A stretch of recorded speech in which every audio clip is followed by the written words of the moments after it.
Gurave Gurachandraya Radhikaya Tadale Krishnaya Krishna Bhaktaya Tad Bhaktaya Namo Namaha. So, Yatechamsha Kalapumsa Krishna Stu Bhagavan Swayam Indra Divya Kulam Lokam Ridayanti Yuge Yuge. We heard the stories of different avatars. As at the very beginning, the sages of Naimisharanya had asked Sutta Goswami to describe the different activities of different avatars.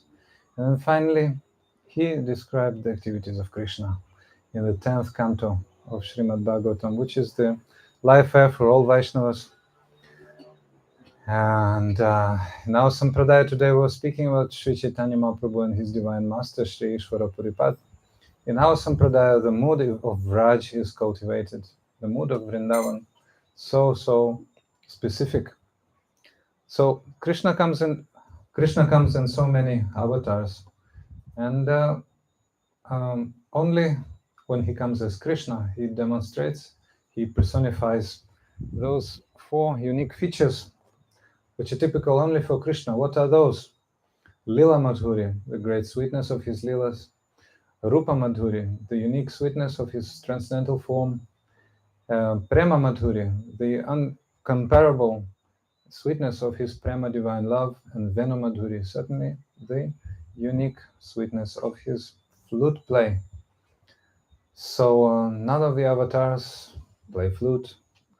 None of the avatars have such wonderful, attractive features as Krishna. None of the avatars exhibit such an unique prema. None of the avatars have great lilas like Krishna. So Krishna anugrahaya bhaktanam nausham deham astita came. So in the, our commentators are saying, medium-sized human form, to give joy to the devotees and to attract those souls from this world in order to achieve Vraja Bhakti. But Krishna gave everyone only according to their capacity. Yatamam prapadyatam satam bhajamyaham. So according to your capacity, according to what you can accept and what can give me, then I will reveal myself to you. So Gurudev was joking, this is like business. But Sri Chaitanya Mahaprabhu very, very generously he gave Vraja Prema. So because of the mercy of Sri Chaitanya Mahaprabhu, we have the key for understanding Krishna Lila. After Shukadev Goswami described the wonderful, most sacred pastimes of Rasa Lila, and he said, Vikriditam Brajavadudidradam Chavishnu Shraddhanvitam Nashtrunayadata Varnayade. Bhaktim Param Bhagavati Pratilabdya Kamam Hridrogam Ashvapahinoti Chirena Deva. Those who repeatedly, with great faith, Shraddhanvito, listen to my heroic pastimes, especially those with the Vraja Gopis, Vrajavadhu, the young brides of Vraj, listen, and they also Anushrinayat, they repeatedly listen, and they Varnayat, they also give that to others, they discuss with others. Oh, definitely they will achieve Bhakti. Not only Bhakti, Vraja Bhakti, that will be first, and then the Hridroga, the disease of heart, which is in their hearts from time immemorial, that is what last will leave them, very, very easily leave them. So that's why we are very fortunate, Srila Gurudev gave direct instruction to discuss this Harikatha. So when Krishna was born, all the world knows that he was born in the house of Vasudeva. That is true. At that night, everybody heard the story. You cultivate those stories at Janmashtami time. But Srila Vishwanath Chakravarti Thakur said one thing: I don't want my tongue to be that of a snake. Two ended. One side is saying that Krishna was born in Mathura. The other side is saying Krishna was born in Nanda Gokul. No, only Nanda Nandan, only Vrajendra Nandan. So that's why we know that Krishna is the son of Nanda, son of Yashoda. We heard, and we're also telling that in brief in Trinidad, how Yashoda was seeing Krishna as the brilliant, effulgent, new blue sapphire, and how she was ecstatic when Krishna took birth. And then the ceremony of cutting the umbilical cord was done. Everything was done. And when Vasudev came to the delivery room, he brought Mathuresh Krishna in a basket on his head. And then the Nandanandan Krishna just, how to say, imbibed, attracted the partial expansion within himself.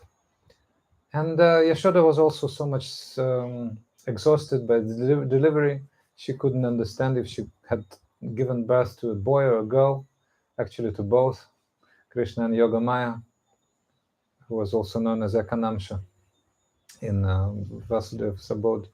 So she took the girl and put the boy, but actually the boy was Mathuresh Krishna, who amalgamated with the original Krishna, who had been born from the womb of Yashoda, definitely. That's why when Brahma was cheated by Krishna, he was praying. So in the first prayer he's saying Pashupanga Jaya, no midite brahupushe, no tambaraya, and he's calling Krishna Pashupanga Jaya, means the son of cowherds, the son of a cowherd, Pashupanga Jaya. So Pashupanga, he is the son of cowherd. In Srimad Bhagavatam, in codes that is said, so we have no, we should not have any doubts in that. So Krishna is really son of Nanda and Yashoda, so Vrajendra Nandana, Shyama Sundara. That's why Sri Chaitanya Mahaprabhu gave instruction, and Vishwanath Chakravarti Thakur summarized in just one verse, Aradhya Bhagavan Vrajendra Tanaya. Yeah, Vrajendra Tanaya. He's the son of King of Vraj. So after Krishna was born from Nanda and Yashoda, then Nanda Maharaj gave everyone so much charity, and great festival was there. He put some associates in charge of protecting Gokula, and he went to Mathura. He went to Mathura in order to pay taxes to King Kamsa, and also to see Vasudev, his cousin brother. So Maharaj Devamida had two wives, one Kshatriya wife and one Vaishya wife. From Kshatriya wife came Shurasen, and he was the father of Vasudeva and Mathura. And from that Vaishya wife came Parjanya and his two brothers. So Parjanya had 5 sons, and one of them was Nanda. That's why Nanda and Vasudeva are cousin brothers. So then Vasudeva inquired from Nanda Maharaj about the welfare of the child, because he was under the shelter of Nanda. And Nanda Maharaj said that everything is all right, but Vasudeva was apprehensive. He said, some danger will come to Vrindavan. So those words of Vasudeva gave some worries to Nanda, and he hurried back. And when he was just entering Vraj, 15 kilometers from Mathura to Vraj, when he entered, he saw something. And that something, what he saw, we'll discuss a little later, because that is related to the killing of Putana pastime. So Putana was the first demon killed by Krishna, not just a demon, demoness killed by Krishna. So those demons killed by Krishna were very lucky personalities, but especially lucky was Putana. Aho Bakiyam Stanakala Kutam Jingam. I'm sorry. Yeah, Aho Bakiyam, that verse, which was quoted in front of Pundarik Vidyanidhi by Mukunda in the presence of Gadadhara, who just heard this pastime.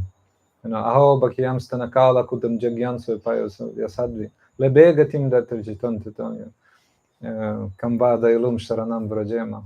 Uddhava is saying to Maitreya Rishi and Vidura. I'm sorry, Maitreya in presence of Uddhava is saying. Uddhava in presence of Maitreya is saying to Vidura.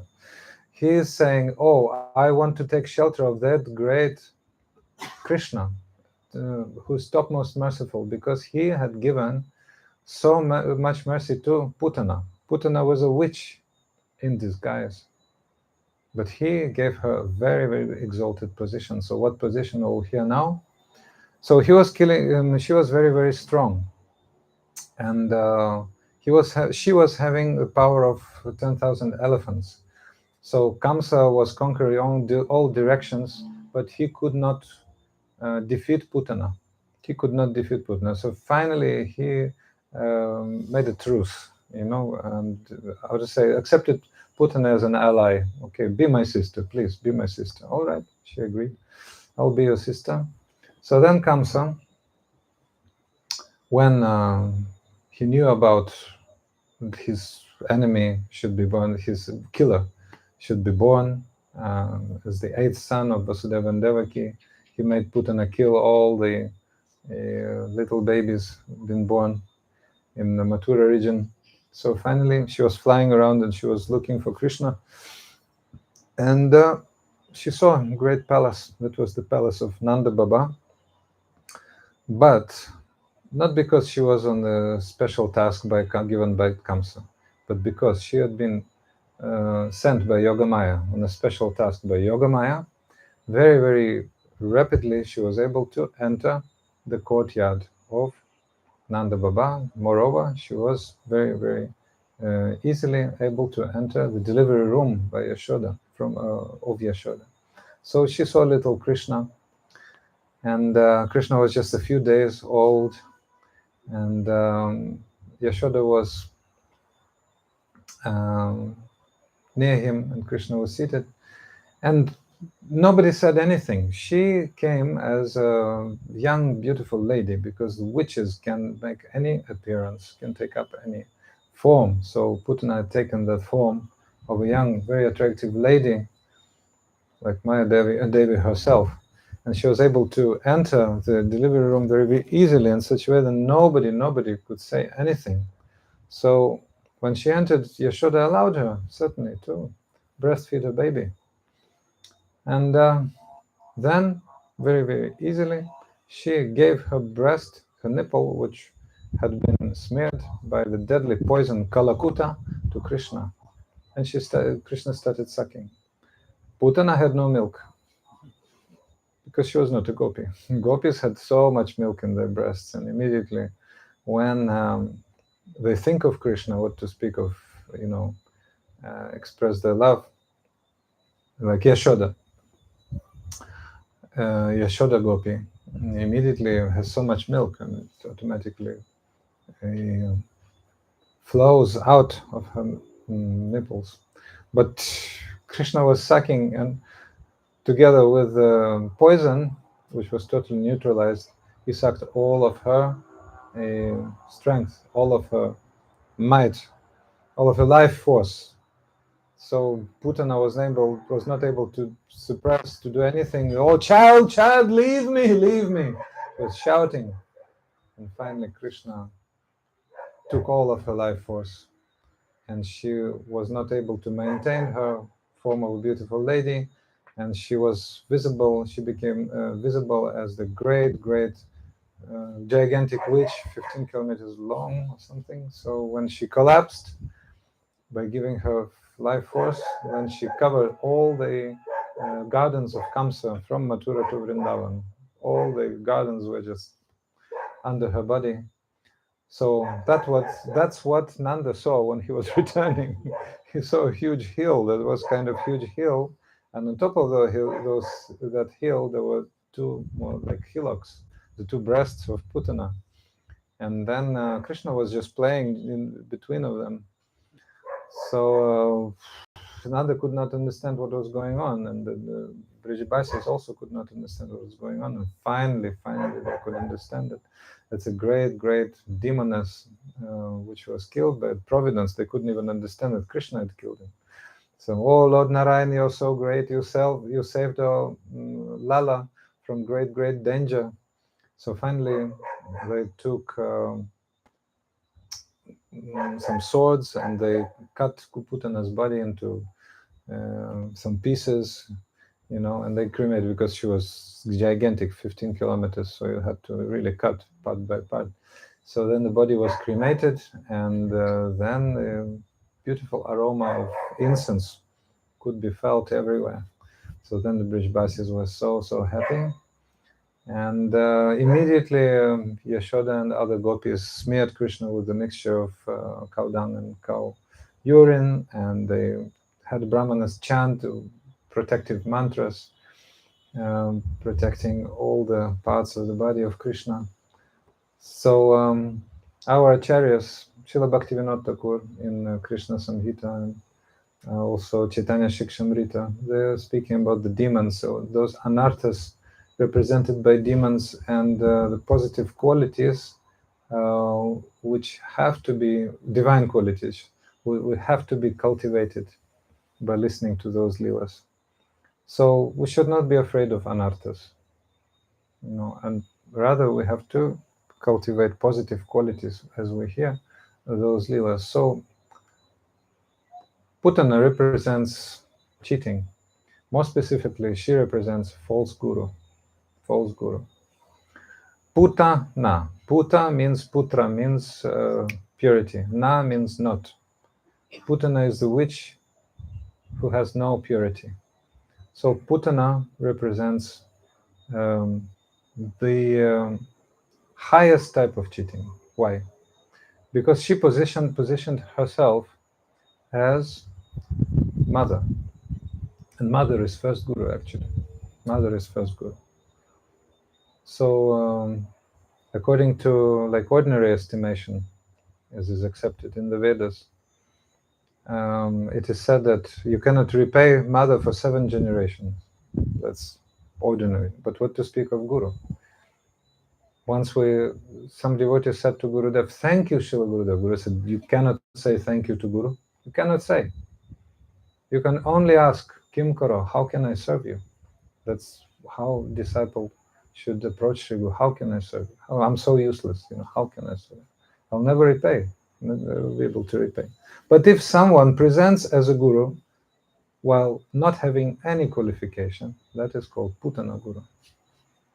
Yes, Putana Guru. Srila Bhaktisiddhanta Saraswati Prabhupada wrote an essay about Putana Guru, which was included in one of the editions, I think, of Krishna Samhita, Srila Bhaktivinoda.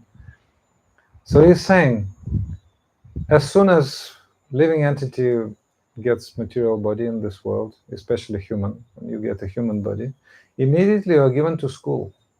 And in school, Putana Gurus immediately take care of you.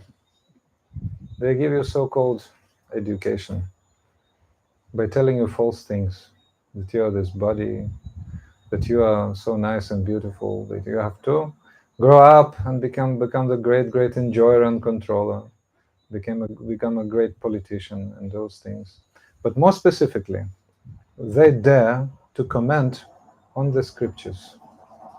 And Srila Prabhupada Bhaktisiddhanta Saraswati Thakur is saying that they comment on the scriptures in the way that completely misleads living entity, because their comments are based upon the how to say, direct lexicological meanings.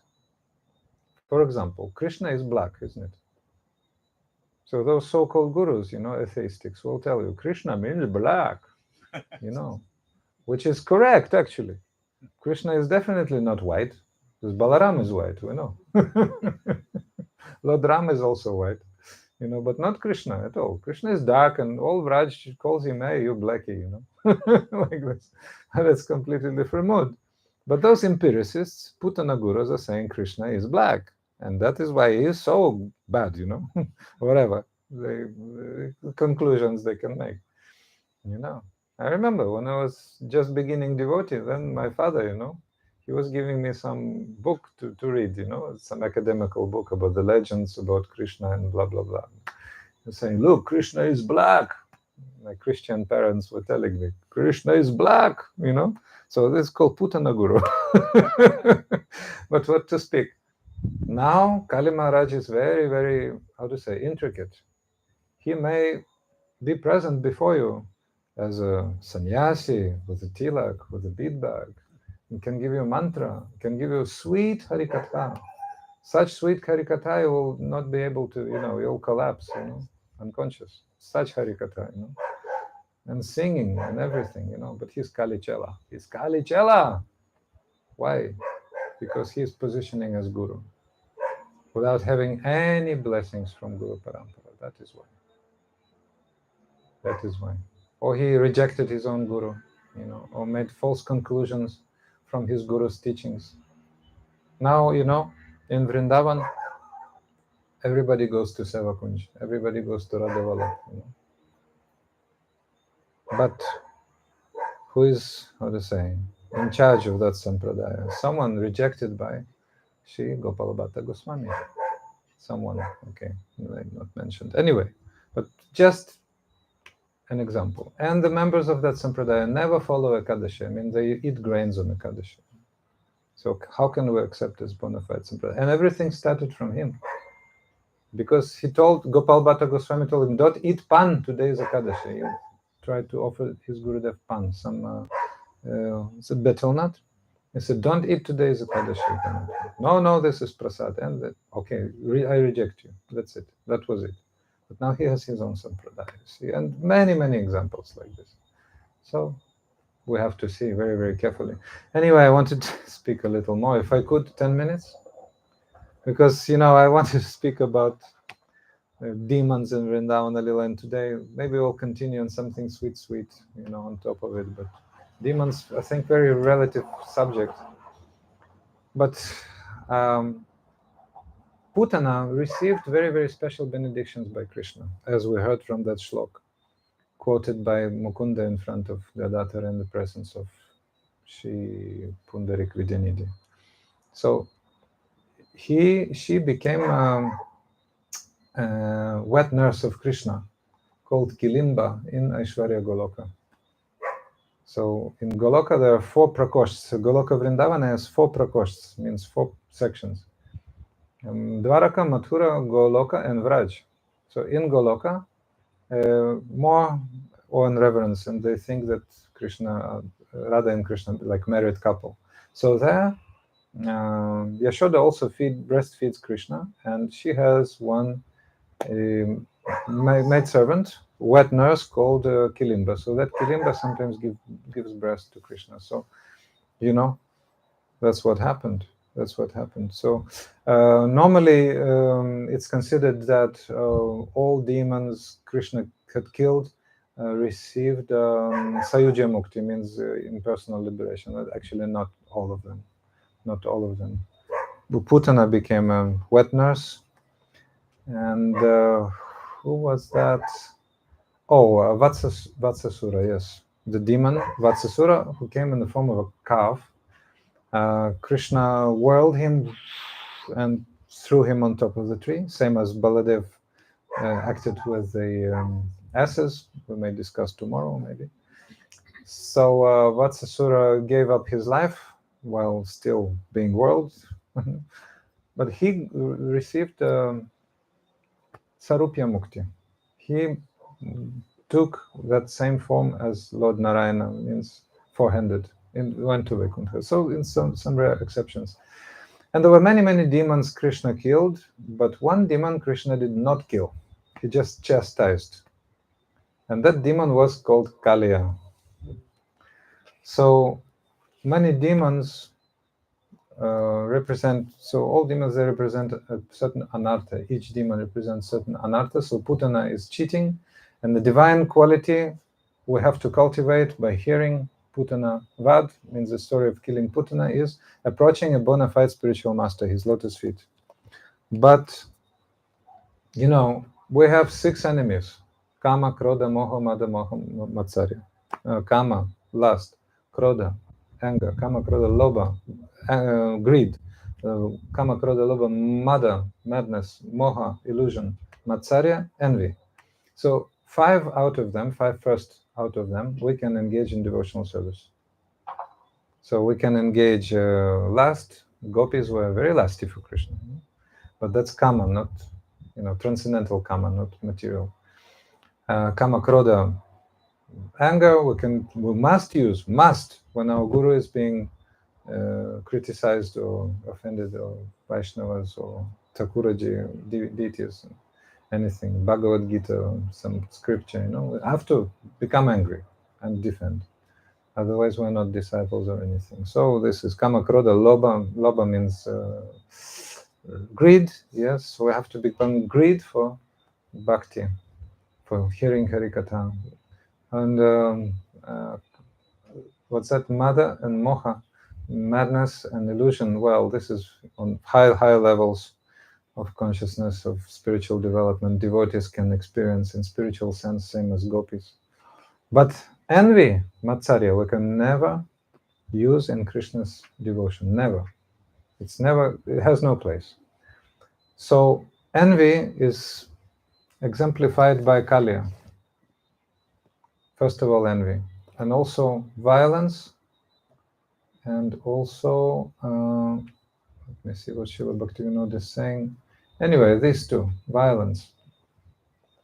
So that Kaliya was living in the lake at Yamuna River for a long time, and that was his fortune.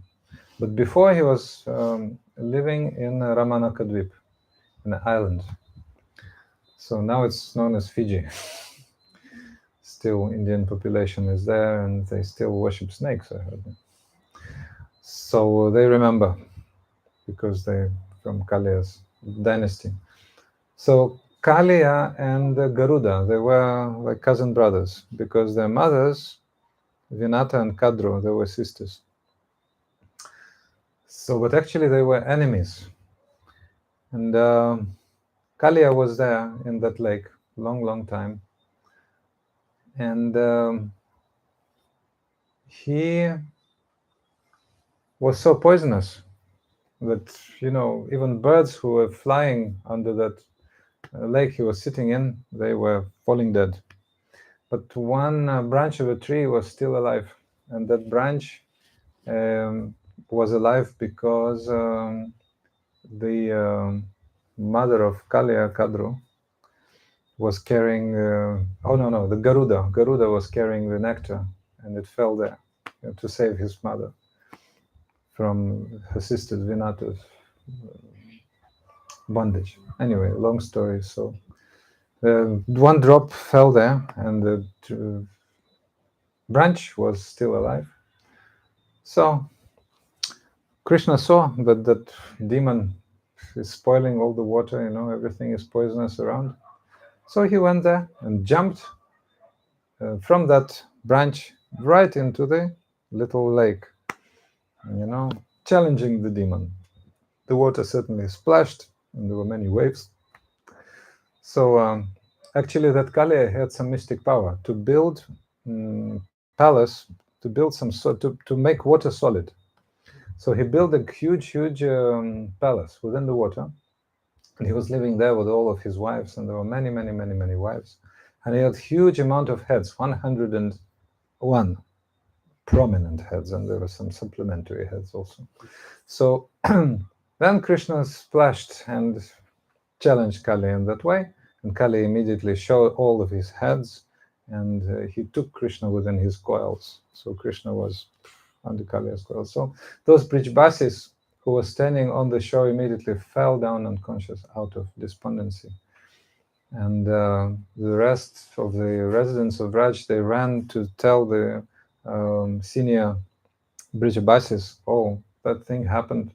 So they arrived at the bank, and they saw them unconscious, and they saw Krishna within the coils of the great snake. Balaram didn't go that day. I think that was his birthday, so he didn't go.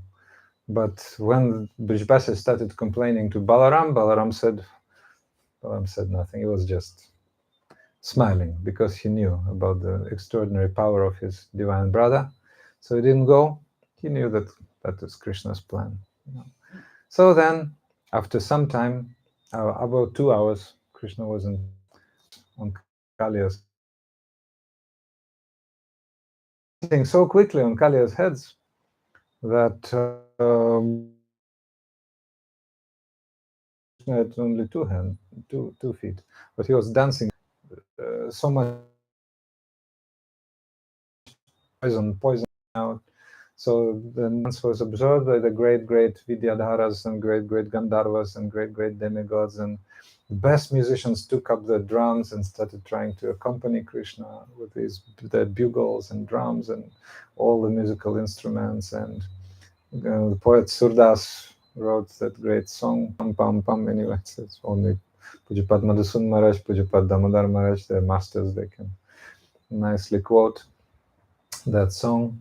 So finally, demigods gave up. They could not accompany. They could not put put the divine instruments. Could not. It failed. So all music. Finally, the wives who were very, very devotional, they started praying, petitioning Krishna for their husband. Oh, please have mercy upon him. Please have mercy upon him. Kasyana bhavosyana deva vidmahi tavangrirena sparshadikaraka. Advancha Sri Lala Charattapo Vihayakaman Suchiram Dritavrata. They said, what austerities had that venomous poison, venomous snake made to be able to have that great, great mercy of Krishna in the form of his lotus feet dancing upon his head. Even Shri, means Lakshmi Devi, was not able, although she had been performing great austerities, to be able to have Krishna's feet always on her breasts. It's not possible to do. She could not become a gopi, you know. Lakshmi Devi is standing with folded hands 5 kilometers from Vrindavan on the opposite side of Yamuna river, and she's looking upon towards Vrindavan. She's begging to Yogamaya, please include me in the Krishna's rasa dance, but she cannot enter. She cannot really enter. So Nagapatnis are saying, oh, but this poisonous snake, you know, no austerities, no divine background like Lakshmi Devi, you know. Isn't she divine personality? Is very divine, but she cannot enter rasa dance. She cannot take Krishna's lotus feet on her body. But this, you know, snake is taking on all of his 101 prominent heads, you know, Krishna's dancing feet. So what's so finally, anyway, the prayers of Kaliya, the Nagapatnis was so much touching for Krishna, so immediately agreed, and he didn't kill the demon. He didn't kill him. That was one reason why Krishna didn't kill him. And the second reason is the prehistory of Garuda, you know. Garuda was flying there and eating fish all the time and snakes, because that is his food, you know. That is his food. But as we remember, Kaliya was his cousin. So then finally the residents of that lake said to Garuda, oh, Garudaji, please, you know, you're eating so many of our relatives, we're really so much aggrieved. So on a regular basis, you know, we'll be giving you one, relative of ours every such and such period. Every month, every day. Anyway, you please fly and eat, a regulated amount every month. Yeah? So he was coming and he was eating that, but whatever relative was left was eaten instead of Garuda by his cousin, the venomous snake Kaliya. Kaliya was taking those snakes, you know, so Garuda was saying, you're taking my food, you're a thief, you know, you're such a rascal. So then Garuda attacked Kaliya, but Kaliya beat him very bitterly. So, but Garuda finally, with his divine left golden wing, smashed him in such a way, gave him great slap in such a way that he was just deafened. He was just deaf. He could not. He was like dysfunctional. Let's say, completely dysfunctional, and he was residing in that lake, you know. So, and the third reason, he was a Brijbasi now. He became a Matu Brijbasi, Yamunavati. He was a resident of Yamuna, you know, long time standing in Yamuna. If you live in Yamuna, build a palace in Yamuna, you know, for a long time, then you gain some sukriti also. So those were 3 reasons. So Krishna said, immediately leave here. You cannot stay here.